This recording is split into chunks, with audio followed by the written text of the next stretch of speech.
everyone, welcome back to my channel. My name is Veronica. In this video, I'd like to share some tips on what we did at home when we came home with a premature baby on an NGT or a feeding tube.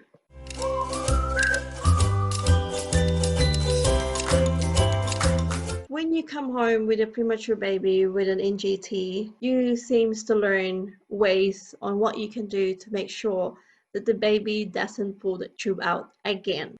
Make sure your baby's hands are covered with mittens all the time, so that way they don't have a chance to pull the tube out. So if you don't have mittens, or if you run out of mittens, another good idea is to have a bodysuit that has a hand cover.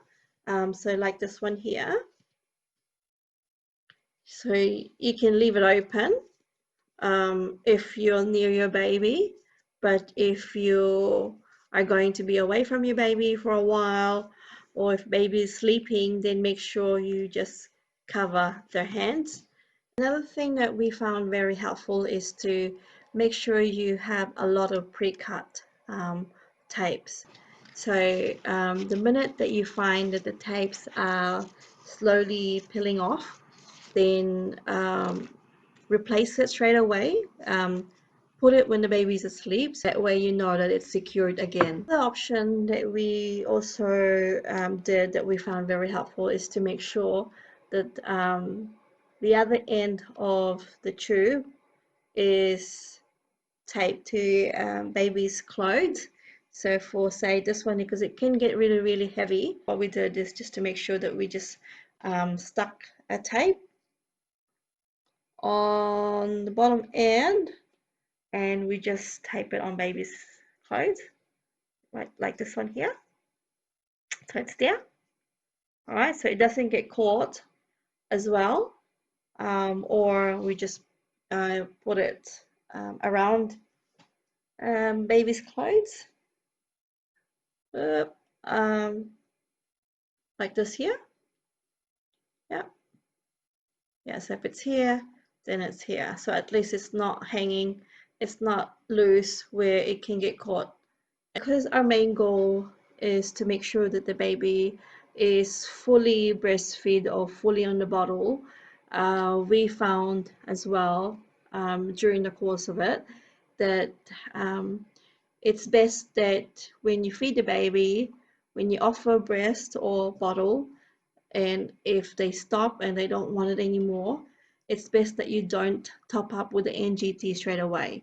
Okay, we found that if you just keep offering the milk through breastfeed or bottle every now and then, so within the 2 hours, then a baby will take it. Then they won't depend on the NGT, because we noticed that the minute that you feed the baby and then they stop and then you top up straight away with the NGT, then the baby relies on the NGT because they know that they don't have to work so hard to be fed. They don't have to work so hard to feel full. So they know that even if they only suck for a little bit, even if they only had a little bit, they know that they will still going to be fed, and that they will still be full. If you are feeding baby on the NGT, one thing that you need to remember and don't forget is to make sure that you offer a pacifier, so they can still learn to suck while they're feeding, and then at least they will realize, or they think that they actually they need to be sucking to have that milk. Or if you don't have the pacifier, or they don't like the pacifier, because I know my baby don't, then you dip your finger in the milk and then put it on their mouth to suck. Okay. If you're bottle feeding your baby and you think that it could be the bottle, the reason why they're not taking a lot, you could try different teats or different bottles to see if they will take a different style or different type of bottles. Those are the things that we did that I can share with you, and I hope it helped you. And if it did, please leave a thumbs up. And if you want to hear more about premature babies, Please do subscribe to my channel as I will be posting more videos.